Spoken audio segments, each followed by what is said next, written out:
यदि आपको अपनी कुल देवी का पता नहीं है तो आज मैं आपको एक उपाय बताऊंगी। उस उपाय को करने से यकीन मानिए, अगर आपने दिल से मन से उस उपाय को किया तो आपको 11 दिनों के अंदर अंदर कुल देवी सपने में दर्शन दे देगी और वो बता देगी कि मैं कहाँ हूँ और कहाँ मेरा स्थान है। जय श्री राम दोस्तों, कैसे हो आप सब लोग। दोस्तों मैं भी ठीक हूँ। तो आज मेरा वीडियो इसी पर है कि अगर आप भूल गए हो तो आपको कैसे पता लगाना है, और अगर आपको पता है तो फिर आपने कौन सा उपाय करना है कि कुल देवी खुश हो जाएगी। दोस्तों रोज की तरह यदि आपको मेरा वीडियो पसंद आता है तो मेरे चैनल को सब्सक्राइब करें, मेरे वीडियो को लाइक करें, कमेंट करें और शेयर भी करें। दोस्तों कमेंट में जय श्री राम लिखें क्योंकि राम हमारी ऊर्जा है।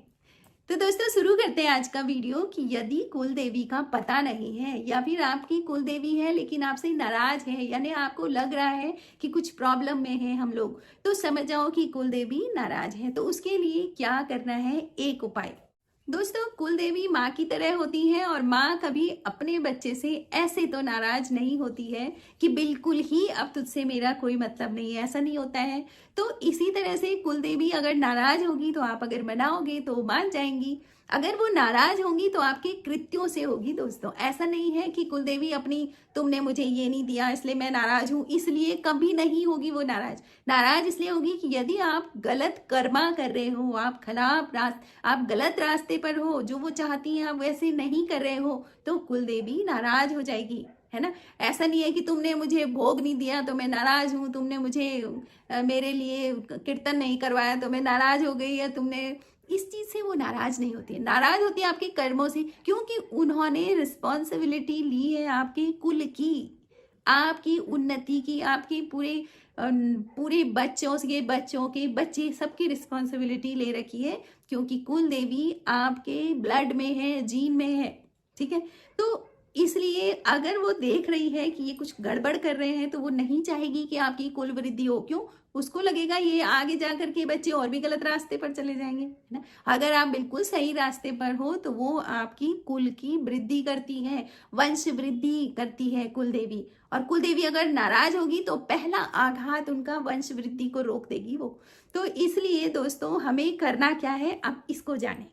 तो दोस्तों पहले जानते हैं कि कुल देवी का स्थान कौन सा है। आपके घर में ही, आपका जो मकान है, आपका जो घर है, उसी में कुल देवी का स्थान कौन है कि आपका जो मुख्य दरवाजा है उसको अंदर आते हुए बाईं तरफ और बाहर जाते हुए दाहिने हाथ की तरफ।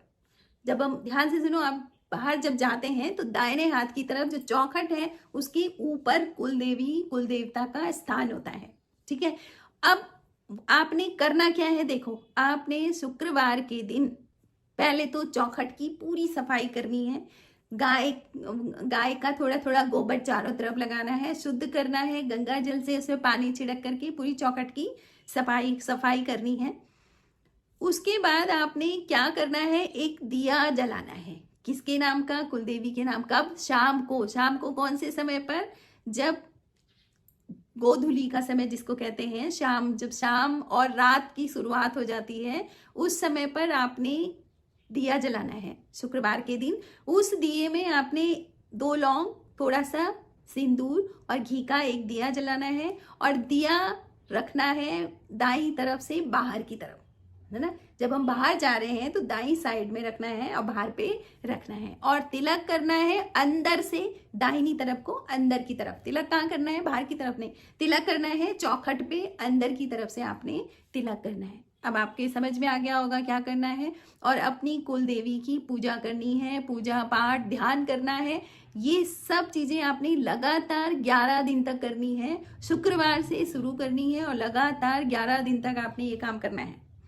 दोस्तों जो दीपक होता है ना, वो देवताओं को आकर्षित करता है, बशर्ते आपने दीपक जलाते समय जिसका ध्यान करा तो आपने उस समय वो जो दीपक है वो कुल देवी को समर्पित करना है। भीतर से भाव लाना है कि ये देवी, ये आपके लिए है, आपने उनके लिए समर्पित करना है दीपक। ठीक है, फिर आपने उनसे प्रार्थना करनी है कि माँ मैं आ रही हूँ या आ रहा हूँ, हम सब आ रहे हैं आपके द्वारे पे। ठीक है, तो जब आपके 11 दिन तक ये सब आपने रोज करा है, उसके बाद आपने जाना है कुल देवी के स्थान पर। क्या करना है? आपने घर से बना के ले जाना है, घर से आपने बनाना है। जो भी आप रोट बना दो आप, पुए बना दो आप, है ना। आप लेकिन नंबर्स में होने चाहिए 7, 11, 21, कुछ इस तरह के नंबर्स के आप वहाँ बना करके माँ भगवती के द्वार पे जाएं श्रद्धा से, है ना। और माफ़ी मांगे कि अगर हमसे कुछ भूल हुई है तो माँ हमें माफ़ करना, क्योंकि भूल तो होगी ही, बिना भूल के माँ नाराज़ थोड़ी होगी अगर हमने कुछ ऐसा काम। और माँ से मांगो और उनसे मांगो कि हमें सद्बुद्धि दे, माँ हमें सद्बुद्धि दे। जब वो देंगी तभी आएगी ना, वरना तो दुर्बुद्धि कभी भी आ जाएगी, है ना। तो इस तरह से दोस्तों यदि आप करेंगे तो आपकी कुलदेवी बहुत खुश हो जाएगी। और जिन लोगों को कुलदेवी का पता नहीं है उनको ये 11 दिनों के अंदर अंदर कुलदेवी सपने में दर्शन दे देगी, बता देगी कि कहाँ स्थान है ये। लेकिन ये करना बिल्कुल भाव से है। देखो कहीं पर भी अगर कमी रहेगी ना, भाव और विश्वास से करना है तो आपको इसके रिजल्ट जरूर मिलेंगे।